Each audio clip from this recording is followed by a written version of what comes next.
मेरे प्यारे देशवासियों, नमस्कार। मन की बात के एक और एपिसोड में आप सबसे जुड़कर खुशी हो रही है। इधर बीच चुनाव की भागदौड़ रही है, लेकिन आपके पत्रों और संदेशों के माध्यम से हमने देश और देशवासियों की उपलब्धियों पर एक दूसरे से अपनी खुशियां साझा भी की है। इस बार मन की बात की शुरुआत देश की एक ऐसी ही बहुत बड़ी उपलब्धि से करते हैं। साथियों, भारत ने विज्ञान को हमेशा देश की प्रगति से जोड़कर देखा है। इसी सोच के साथ हमारे वैज्ञानिक सिविल न्यूक्लियर प्रोग्राम को आगे बढ़ा रहे हैं। उनके प्रयासों से यह कार्यक्रम राष्ट्र निर्माण में अहम योगदान दे रहा है। इससे हमारी इंडस्ट्रियल ग्रोथ को, एनर्जी सेक्टर को, हेल्थ केयर सेक्टर को बहुत लाभ हुआ है। खेती किसानी से लेकर आधुनिक इनोवेटर्स को भी भारत के सिविल न्यूक्लियर प्रोग्राम ने बहुत मदद की है। साथियों, कुछ ही दिन पहले हमारे न्यूक्लियर साइंटिस्ट ने एक और बड़ी उपलब्धि से भारत का गौरव बढ़ाया है। तमिलनाडु के कलपक्कम में फास्ट ब्रीडर रिएक्टर ने क्रिटिकलिटी हासिल कर ली है। दरअसल क्रिटिकलिटी वह स्टेज है जिसमें रिएक्टर पहली बार self sustaining nuclear chain reaction में सफलता हासिल करता है। इस स्टेज का मतलब है रिएक्टर का ऑपरेशन फेज में पहुंचना। भारत की न्यूक्लियर एनर्जी जर्नी में एक ऐतिहासिक माइलस्टोन है। और बड़ी बात यह भी कि परमाणु रिएक्टर पूरी तरह स्वदेशी तकनीक से निर्मित है। साथियों, इसे ब्रीडर रिएक्टर क्यों कहते हैं, इसके पीछे भी एक वजह है। एक ऐसा सिस्टम है जो ऊर्जा के उत्पादन के साथ साथ भविष्य के लिए नया ईंधन भी खुद ही तैयार करता है। साथियों, मुझे मार्च 2024 का वह समय भी याद है जब मैं कलपक्कम में रिएक्टर की कोर लोडिंग का साक्षी बना था। मैं उन सभी को बधाई देता हूं जिन्होंने भारत के परमाणु कार्यक्रम में अपना अमूल्य योगदान दिया है। देशवासियों का जीवन बेहतर और आसान बनाने के लिए उनका यह प्रयास बहुत ही सराहनीय है। इससे विकसित भारत के हमारे संकल्प को भी एक नई ऊर्जा मिलेगी। मेरे प्यारे देशवासियों, मन की बात में आज मैं एक ऐसी शक्ति की बात करना चाहता हूं जो अदृश्य है, लेकिन जिसके बिना हमारा जीवन एक पल भी न चले। यही ताकत भारत को आगे बढ़ा रही है। यह हमारी पवन शक्ति है। हमारे प्राचीन ग्रंथों में कहा गया है, वायुर्वा इति व्यष्टि वायुर्वै समष्टिः, अर्थात वायु सिर्फ एक तत्व नहीं है, यह जीवन की ऊर्जा है, यह समष्टि की शक्ति है। साथियों, आज यही पवन शक्ति भारत के विकास की नई कहानी लिख रही है। भारत ने हाल ही में पवन ऊर्जा यानी विंड एनर्जी में बड़ी उपलब्धि हासिल की है। अब भारत का wind energy generation capacity 56 gigawatt से अधिक हो चुकी है। पिछले एक साल में ही करीब 6 गीगावाट नई क्षमता जुड़ी है। विंड एनर्जी में भारत तेजी से आगे बढ़ रहा है और दुनिया भी हमारी तरफ देख रही है। साथियों, आज भारत विंड एनर्जी कैपेसिटी में दुनिया में चौथे स्थान पर है। यह हमारे इंजीनियरों की मेहनत है, यह हमारे युवाओं का परिश्रम है, यह देश की सामूहिक इच्छा शक्ति का प्रतीक है। साथियों, गुजरात, तमिलनाडु, महाराष्ट्र, राजस्थान, देश के अनेक राज्य इस सेक्टर में अपना परचम लहरा रहे हैं। गुजरात के कच्छ, पाटन, बनासकांठा जैसे क्षेत्र जहां पहले सिर्फ रेगिस्तान नजर आता था, आज वहां बड़े रिन्यूएबल एनर्जी पार्क बन रहे हैं। इसका लाभ युवाओं को मिल रहा है, नए अवसर बन रहे हैं। नई स्किल विकसित हो रही है, रोजगार के नए रास्ते खुल रहे हैं। साथियों, भारत के विकास के लिए सौर और पवन ऊर्जा जरूरी है। ये सिर्फ पर्यावरण की बात नहीं है, ये हमारे भविष्य की सुरक्षा है। इसमें हम सबकी भूमिका है। हमें बिजली बचानी है, हमें स्वच्छ ऊर्जा, क्लीन एनर्जी अपनानी है। देश में हर स्तर पर ऐसे प्रयास जरूरी हैं, क्योंकि इन्हीं से बड़ा बदलाव आता है। साथियों, मई महीने की शुरुआत एक पावन अवसर के साथ होने जा रही है।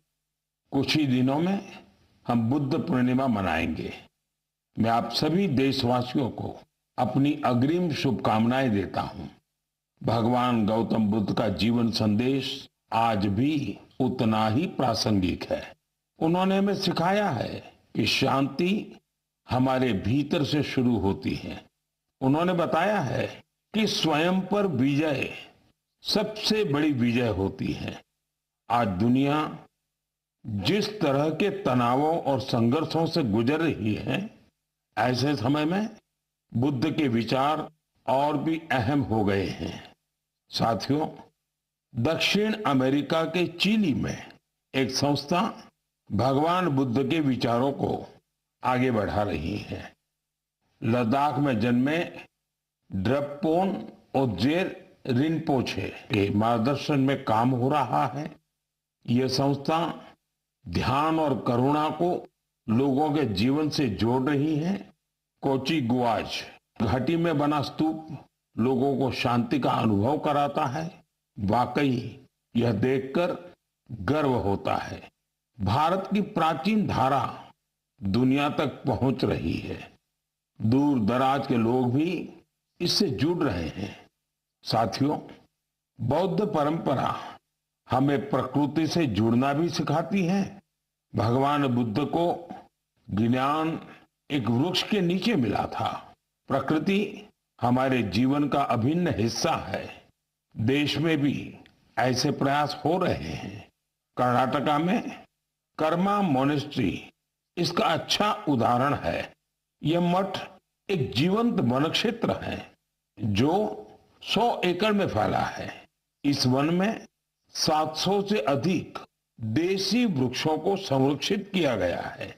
साथियों, बुद्ध का संदेश सिर्फ अतीत नहीं है, यह आज भी प्रासंगिक है और भविष्य के लिए भी जरूरी है। बुद्ध पूर्णिमा का यह अवसर प्रेरणा देता है। हम अपने जीवन में शांति बढ़ाएं, करुणा अपनाएं और संतुलन के साथ आगे बढ़े।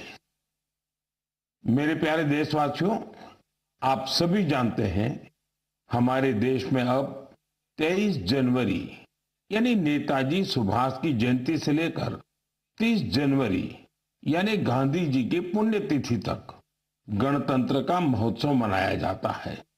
इसी महोत्सव का अहम हिस्सा होता है बीटिंग रिट्रीट।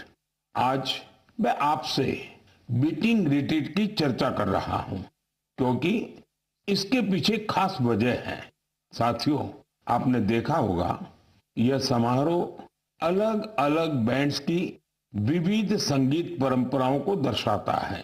बीते कुछ सालों से इसमें भारतीय संगीत का समावेश बढ़ा है और ये देश के लोगों को भी बहुत पसंद आ रहा है। इस साल की बीटिंग रिट्रीट सेरेमनी भी बहुत यादगार रही थी। एयरफोर्स, आर्मी, नेवी और सीएपीएफ के बैंड्स ने बहुत ही अच्छी परफॉर्मेंस दी थी। साथियों, शानदार म्यूजिक के साथ साथ जानदार फॉर्मेशंस का ये कार्यक्रम सबका ध्यान खींचता है। एयरफोर्स बैंड ने सिंदूर फॉर्मेशन बनाया, नेवल बैंड ने मत्स्य यंत्र फॉर्मेशन बनाया, वही आर्मी बैंड के परफॉर्मेंस में वंदे मातरम के 150 साल और क्रिकेट में भारत की सफलता को भी दर्शाया गया। साथियों, बीटिंग रिट्रीट के बीते जाने के बाद ये सारी मेहनत, ये उपलब्धि धीरे धीरे ओझल हो जाती थी, लेकिन अब इसे लेकर बहुत ही अच्छा प्रयास हुआ है। बीटिंग रिट्रीट का म्यूजिक पहली बार वेव्स ओटीटी पर भी उपलब्ध है।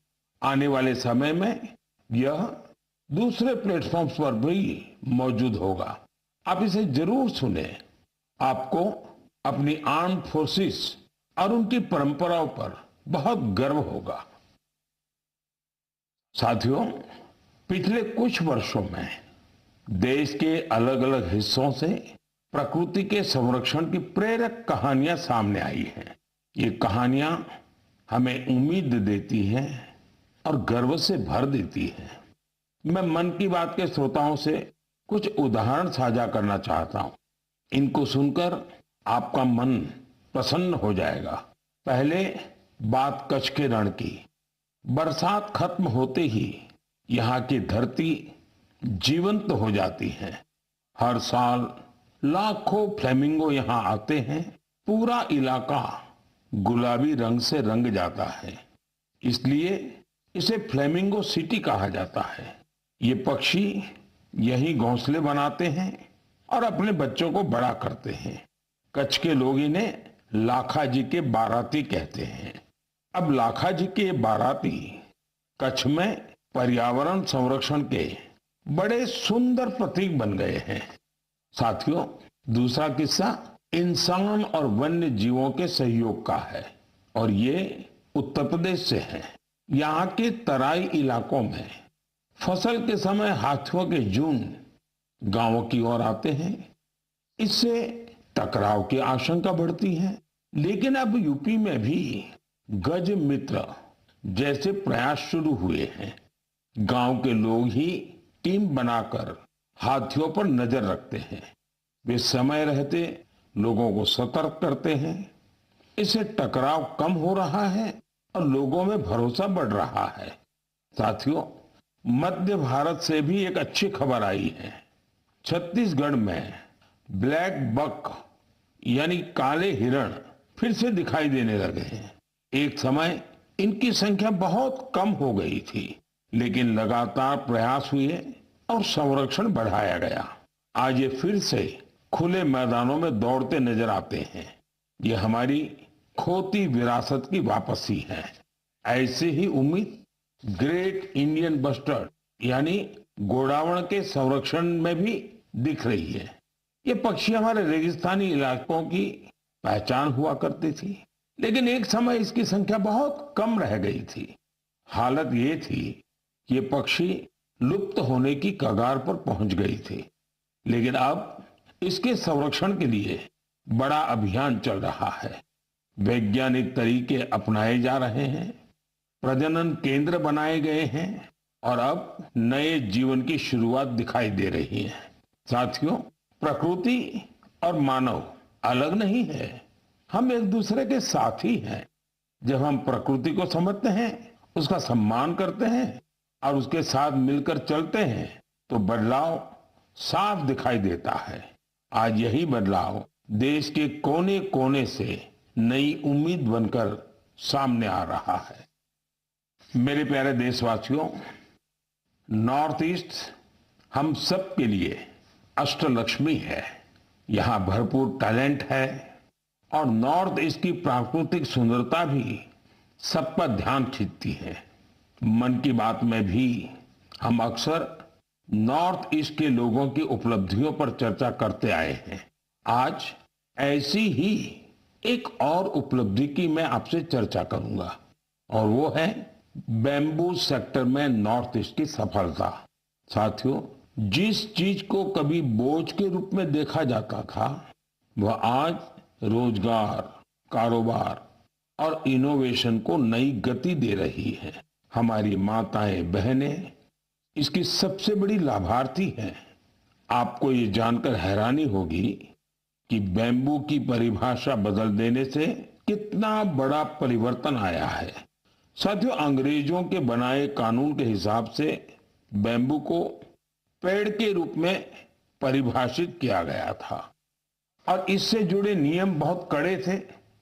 कहीं पर भी बैम्बू को ले जाना बहुत मुश्किल था। ऐसे में यहाँ के लोग बांस से जुड़े काम धंधे से दूर होते गए। साथियों, साल 2017 में कानून में बदलाव करके हमने बैम्बू को पेड़ की कैटेगरी से बाहर किया, जिसके नतीजे सबके सामने हैं। आज पूरे नॉर्थ ईस्ट में बैम्बू सेक्टर फल फूल रहा है। लोग लगातार इनोवेशन करके इसमें वैल्यू एडिशन कर रहे हैं। साथियों, त्रिपुरा के गोमती डिस्ट्रिक्ट के विजय सूत्रधार और साउथ त्रिपुरा के प्रदीप चक्रवर्ती, उन्हीं की बात कर रहे हैं। इन्होंने नए कानूनों को अपने लिए एक बड़े अवसर के रूप में देखा। फिर इन्होंने अपने काम को टेक्नोलॉजी से जोड़ा। आज वे पहले से कहीं बेहतर और कहीं ज्यादा बांस के उत्पाद बना रहे हैं। नागालैंड के दिमापुर और आसपास के इलाकों में कई ऐसे सेल्फ हेल्प ग्रुप्स हैं जिन्होंने बैम्बू से जुड़े फूड प्रोडक्ट्स में वैल्यू एडिशन किया है। वहां खोरोलो क्रिएटिव क्राफ्ट जैसी टीमें भी हैं जो बांस के फर्नीचर और हैंडीक्राफ्ट पर काम कर रही है। साथियों, मिजोरम के मामित जिले में ऐसी टीमें हैं जो बांस के टिश्यू कल्चर और पॉली हाउस मैनेजमेंट पर काम कर रही है। मुझे सिक्किम में गंगटोक के करीब लागस्थल बाम्बू एंटरप्राइज टीम के बारे में भी पता चला है। ये बैम्बू से हैंडीक्राफ्ट्स, अगरबत्ती स्टिक्स, फर्नीचर और इंटीरियर डेकोर आइटम्स बनाती है। साथियों, मैंने यहां पर कुछ ही उदाहरण दिए हैं। देश में बैम्बू सेक्टर की सफलता की यह लिस्ट काफी लंबी है। मैं आप सभी से आग्रह करूंगा कि नॉर्थ ईस्ट का कोई न कोई बांस का उत्पाद जरूर खरीदे। आप इसे गिफ्ट के रूप में भी दे सकते हैं। आपके इस प्रयास से उन लोगों का हौसला बढ़ेगा जो बैम्बू प्रोडक्ट को बनाने में अपना पसीना बहाते हैं। मेरे प्यारे देशवासियों, तेजी से बदलते हुए इस समय में टेक्नोलॉजी हमारी जिंदगी का बहुत बड़ा हिस्सा बन गई है। आज हम अपने अतीत को वर्तमान से जोड़ने में भी टेक्नोलॉजी का कमाल देख रहे हैं। इस दिशा में हाल ही में एक ऐसा डेवलपमेंट हुआ है जिससे शिक्षा से जुड़े लोग और इतिहास में रुचि रखने वाले बहुत खुश हुए हैं। साथियों, कुछ दिन पहले ही नेशनल आर्काइव्स ऑफ इंडिया ने एक विशेष पोर्टल पर एक अनोखा डेटाबेस शेयर किया है। इस संस्था ने 20 करोड़ से भी ज्यादा अमूल्य दस्तावेजों को डिजिटाइज कर सार्वजनिक किया है। इनमें से कुछ तो बहुत ही दिलचस्प हैं। 7वीं शताब्दी की गिलगित पांडुलिपियां भोजपत्र पर लिखी हुई है।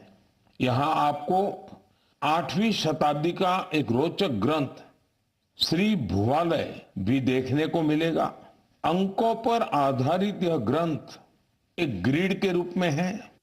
रानी लक्ष्मीबाई से जुड़े कुछ अहम पत्र भी आप यहां देख सकते हैं। इनसे 1857 में उनके द्वारा लिए गए कुछ निर्णयों का पता चलता है जो उनके पराक्रम को दर्शाते हैं। जो लोग नेताजी सुभाष के बड़े प्रशंसक हैं, उनके लिए यहां नेताजी के जीवन, आजाद हिंद फौज और उनकी स्पीच से जुड़े कई डॉक्यूमेंट्स हैं। आपको पंडित मदन मोहन मालवीय जी, उनसे जुड़े कई डॉक्यूमेंट्स भी मिलेंगे। इनमें बीएचयू की स्थापना और हिंदी साहित्य सम्मेलन से जुड़ी अहम जानकारियां हैं। यहाँ हमारे संविधान सभा से जुड़े कई अनोखे दस्तावेज भी उपलब्ध हैं। मैं आप सभी से आग्रह करता हूं कि आप www.abhilekpatal.in को जरूर विजिट करें। यह आपको अपने इतिहास का अद्भुत अनुभव देगा। साथियों, जरा कल्पना कीजिए, आप दुनिया भर के सबसे प्रतिभाशाली लोगों के बीच हैं। आपके पास गणित के बहुत ही कठिन सवाल हैं। इन्हें सुलझाने के लिए समय है केवल 4.5 घंटे, यानी वक्त बहुत कम है और कंपटीशन इंटरनेशनल है, बहुत तगड़ा है। ऐसी स्थिति में नर्वस होना बहुत स्वाभाविक है, लेकिन इन्हीं परिस्थितियों में हमारी बेटियों ने कमाल कर दिया। इस महीने की शुरुआत में फ्रांस के बोर्दो में यूरोपियन गर्ल्स मैथमेटिकल ओलंपियाड का आयोजन हुआ था। मैथ्स में गहरी रुचि रखने वाली स्कूली छात्राओं के लिए यह एक बड़ी प्रतियोगिता थी। यह दुनिया के सबसे सम्मानित प्रतियोगिताओं में से एक है। इस ओलंपियाड में हमारी बेटियों ने अब तक का सबसे बेहतरीन प्रदर्शन किया। मुझे इस प्रतिभाशाली टीम पर बहुत गर्व है। इसमें मुंबई की श्रेया मुंदड़ा, तिरुवनंतपुरम की संजना चाको, चेन्नई की शिवानी भरत कुमार और कोलकाता की सिमोई बेरा शामिल थी। इसमें हमारी टीम विश्व में छठे स्थान पर रही। श्रेया ने गोल्ड मेडल जीतकर इतिहास रच दिया, संजना ने सिल्वर, तो शिवानी ने ब्रॉन्ज मेडल अपने नाम किया। साथियों, इस ओलंपियाड के लिए भारत में जो सिलेक्शन की प्रक्रिया है वो अपने आप में बहुत कठिन है। इसका एक मल्टी स्टेज सिलेक्शन प्रोसेस है। इसमें रीजनल, स्टेट और नेशनल लेवल पर कठिन चुनौतियों को पार करना होता है। इसके बाद सबसे बेहतर प्रदर्शन करने वाली छात्राएं एक महीने के मैथमेटिक्स ट्रेनिंग कैंप में शामिल होती हैं। यह camp Tata institute of fundamental research के Homi Bhabha centre for science education में आयोजित होता है। इस कैंप के आखिर में टीम सिलेक्शन टेस्ट होता है। इसमें परफॉर्मेंस के आधार पर ही भारत की टीम चुनी जाती है। साथियों, हर वर्ष देश भर की करीब 6 लाख स्टूडेंट्स इस मैथमेटिकल ओलंपियाड प्रोग्राम में हिस्सा लेती हैं।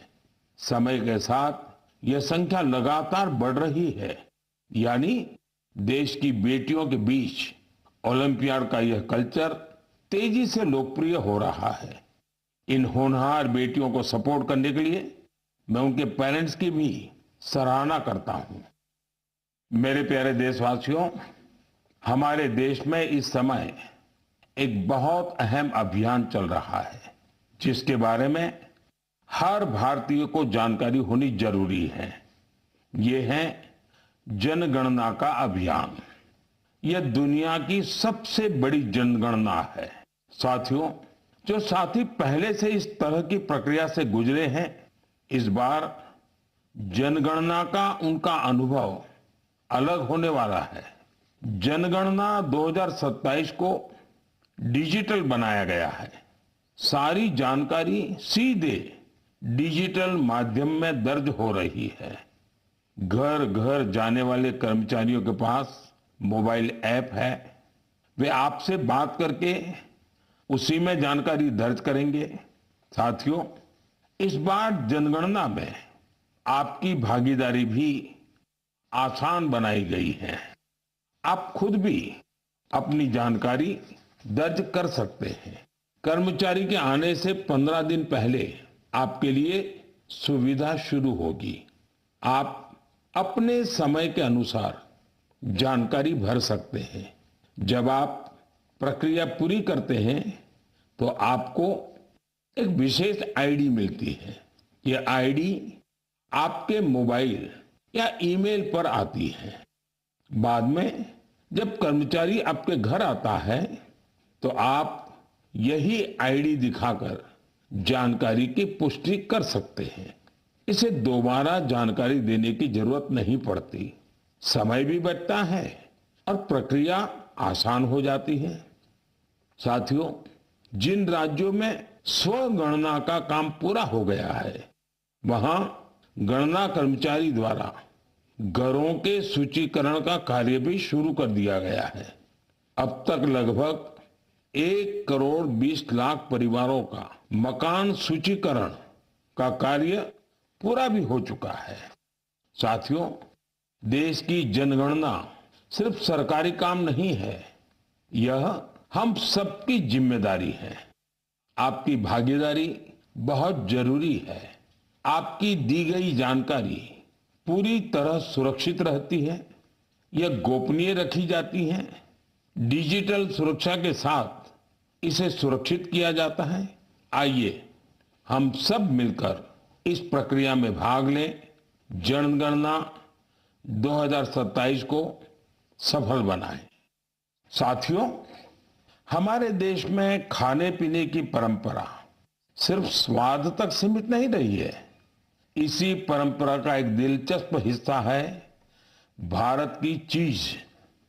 कुछ दिन पहले मैंने ट्वीट के माध्यम से एक जानकारी साझा की थी। ब्राजील में आयोजित एक अंतर्राष्ट्रीय चीज प्रतियोगिता में भारतीय चीज के 2 ब्रांड्स को प्रतिष्ठित पुरस्कार मिले हैं। इस उपलब्धि की चर्चा सोशल मीडिया पर भी खूब हुई। कई लोगों ने मुझसे कहा कि भारत में चीज की जो विविधता है उस पर भी बात होनी चाहिए। साथियों, भारत के डेयरी सेक्टर में बहुत बड़ा बदलाव आ रहा है। इस सेक्टर में वैल्यू एडिशन ने हमारे पारंपरिक स्वाद को एक नई पहचान दी है। आज भारतीय चीज दुनिया भर में अपनी जगह बना रही है।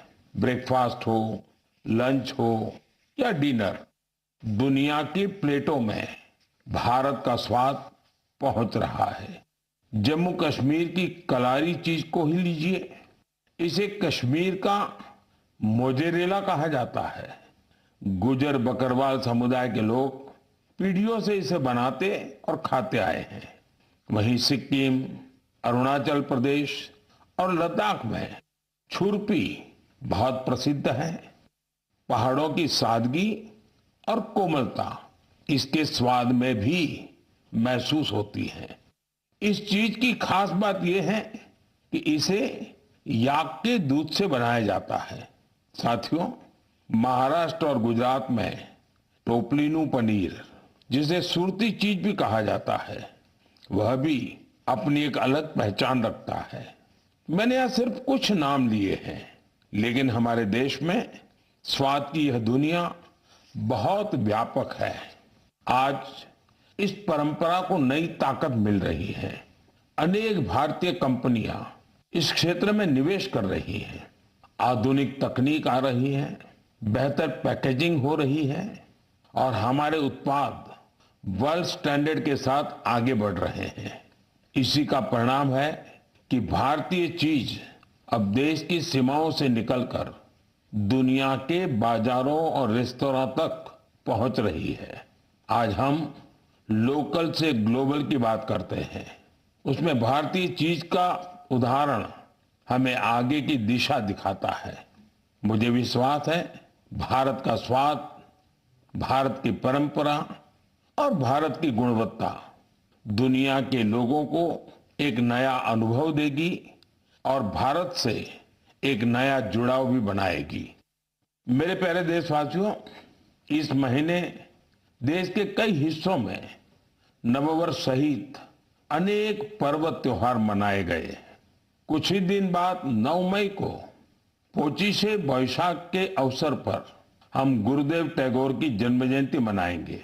गुरुदेव बहुआयामी व्यक्तित्व के धनी थे। वे एक महान लेखक और विचारक तो थे ही, उन्होंने कई प्रसिद्ध संस्थानों को भी आकार दिया। गुरुदेव टैगोर लोगों के लिए ऐसे उद्योगों के पक्षधर थे जिनमें स्थायी रोजगार मिलने के साथ ही गांवों का भी कल्याण हो। उनके रविंद्र संगीत का प्रभाव आज भी दुनिया भर में बना हुआ है। मेरे लिए शांति निकेतन की यात्राएं अविस्मरणीय रही। यह वही इंस्टीट्यूशन है जिसे उन्होंने पूरे समर्पण भाव से सींचा और संवारा था। उन्हें एक बार फिर मेरी विनम्र श्रद्धांजलि। साथियों, मई का महीना 1857 के प्रथम स्वतंत्रता संग्राम की याद भी दिलाता है। मैं मां भारती की सभी वीर संतानों को नमन करता हूं जिन्होंने लोगों में देशभक्ति की भावना जागृत की थी। यह समय स्कूली बच्चों की छुट्टियों का भी होता है।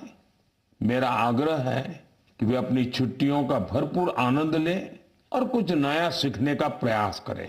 गर्मियों के इस मौसम में आप सभी अपने स्वास्थ्य का भी पूरा ध्यान रखें। अगले महीने आपसे फिर मुलाकात होगी कुछ नए विषयों के साथ, देशवासियों की कुछ नई उपलब्धियों के साथ। बहुत बहुत धन्यवाद। नमस्कार।